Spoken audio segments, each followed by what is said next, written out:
Shalom saudara-saudara yang dikasihi Tuhan Yesus Kristus. Selamat pagi, salam sejahtera buat saudara semua dimanapun saudara berada. Damai dan sukacita oleh Roh Kudus melimpah senantiasa dalam hati dan kehidupan saudara semua. Sebelum kita mendengarkan renungan firman Tuhan, mari sama-sama kita siapkan hati kita dan berdoa. Bapa kami yang di sorga, Bapa di dalam nama Tuhan Yesus Kristus, kami mengucap syukur Tuhan oleh karena kasih setiamu, berkat dan perlindungan Tuhan di sepanjang malam hingga pagi hari ini. Kami bersyukur untuk kesehatan dan kekuatan, serta berkat Tuhan. Pada saat ini kami mau mendengarkan sabda kebenaran firman-Mu. Urapilah setiap kami, jamah hati kami, supaya kami dapat semakin mengenal Engkau dan mengerti akan kehendak-Mu. Terima kasih ya Tuhan. Dalam nama Tuhan Yesus kami berdoa. Haleluya. Amin.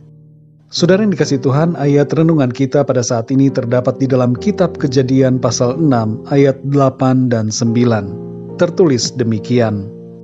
Tetapi Nuh mendapat kasih karunia di mata Tuhan. Inilah riwayat Nuh. Nuh adalah seorang yang benar dan tidak bercela di antara orang-orang sezamannya. Dan Nuh itu hidup bergaul dengan Allah. Saudara yang dikasihi Tuhan, seringkali ada persepsi yang salah tentang kasih karunia. Persepsi itu mengatakan bahwa kalau hidup dalam kasih karunia, maka kita boleh berbuat dosa.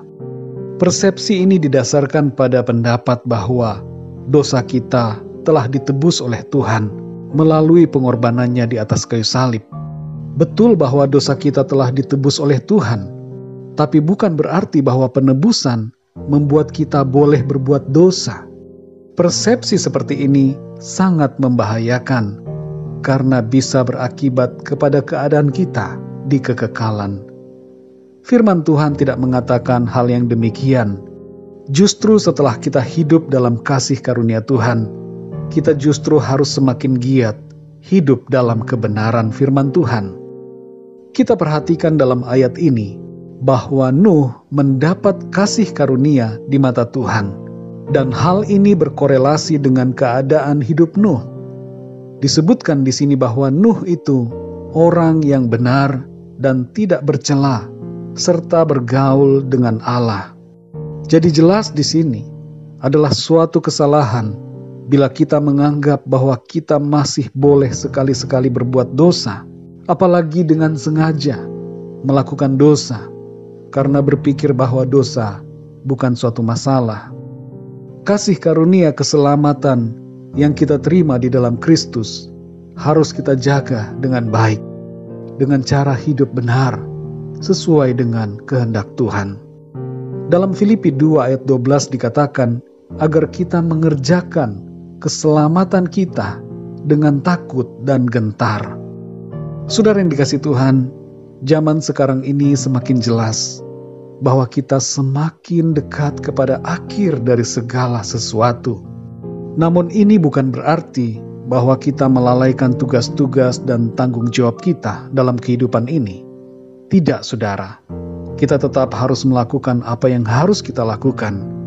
Kalau kita sedang studi saat ini, belajarlah dengan baik. Yang sedang bekerja, lakukanlah pekerjaan dengan bertanggung jawab. Yang berkeluarga, peliharalah keluarga saudara. Jadilah pribadi yang bertanggung jawab atas keluarga saudara. Jalani hidup kita sebagaimana seharusnya, seturut dengan kehendak Tuhan. Dalam Matius 24 ayat 37, Tuhan Yesus berkata, sebab sebagaimana halnya pada zaman Nuh, demikian pula halnya kelak pada kedatangan Anak Manusia. Inilah tandanya saudara, bahwa kita berada di zaman Nuh, yaitu adanya dosa-dosa yang berkaitan dengan perkara seksual, percabulan, perzinahan, hubungan sesama jenis, dan segala sesuatu yang berkaitan dengan itu. Kita harus memperhatikan tanda zaman ini dan menjaga diri kita agar tidak menjadi bagian dari apa yang dilakukan oleh orang-orang di zaman kita. Tuhan Yesus juga mengatakan dalam Matius 5 ayat 28 mengenai berzinah dalam hati oleh karena pandangan mata. Kemajuan teknologi saat ini membuat semua orang begitu mudah melihat hal-hal yang tidak benar dalam genggaman tangannya, melalui peralatan teknologi seperti handphone yang kita gunakan sehari-hari.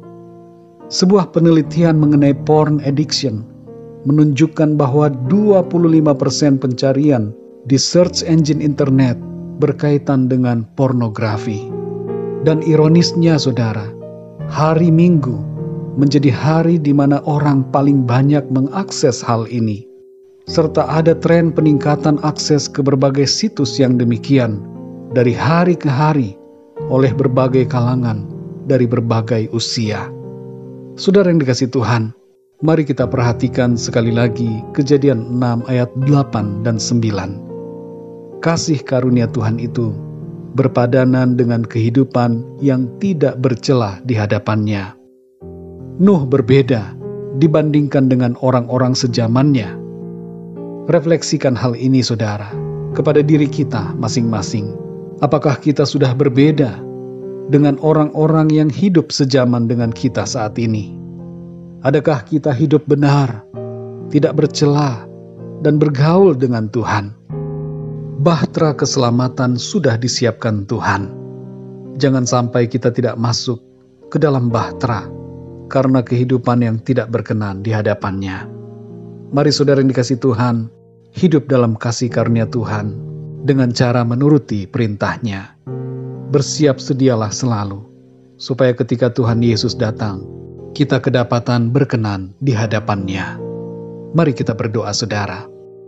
Bapa kami yang di sorga, Bapa, di dalam nama Tuhan Yesus Kristus, kami mengucap syukur Tuhan, oleh karena firman-Mu, mengajar kami, supaya kami hidup benar di hadapan-Mu. Meskipun ada begitu banyak tantangan, godaan, yang mencoba untuk menarik kami ke dalam dosa, tapi kami mau ya Tuhan, untuk taat dan setia kepadamu. Kuatkanlah hati kami Tuhan, supaya sikap hidup kami tidak bercela di hadapan-Mu. Kami mau mempersembahkan tubuh kami ini sebagai persembahan yang hidup, yang kudus dan yang berkenan di hadapan-Mu. Terima kasih ya Tuhan. Meteraikanlah ya Tuhan seluruh kebenaran firman-Mu, dan tuntunlah kami terus ya Roh Kudus, supaya kami selalu berjalan dalam kehendak-Mu. Terima kasih ya Tuhan. Di sepanjang hari ini, kami mohon pimpinan-Mu dalam segala aktivitas kami. Berkati setiap kami anak-anak-Mu Tuhan, dalam studi, dalam pekerjaan, dalam usaha, bisnis, dalam keluarga, dalam segala hal. Biarlah Tuhan, Engkau beserta dengan kami dan memberikan kami kemenangan. Terima kasih ya Bapa. Kami percayakan seluruh hidup kami ke dalam tangan kasih-Mu. Terpujilah nama-Mu ya Tuhan. Dalam nama Tuhan Yesus Kristus kami berdoa dan mengucap syukur. Haleluya. Amin. Puji Tuhan saudara yang dikasihi Tuhan, saya percaya firman Tuhan menjadi berkat dan kekuatan buat saudara semua. Dan Roh Kudus akan menolong saudara untuk lebih lagi memahami kebenaran firman Tuhan. Tuhan Yesus memberkati saudara semua. Sampai jumpa dalam renungan yang berikutnya. Haleluya.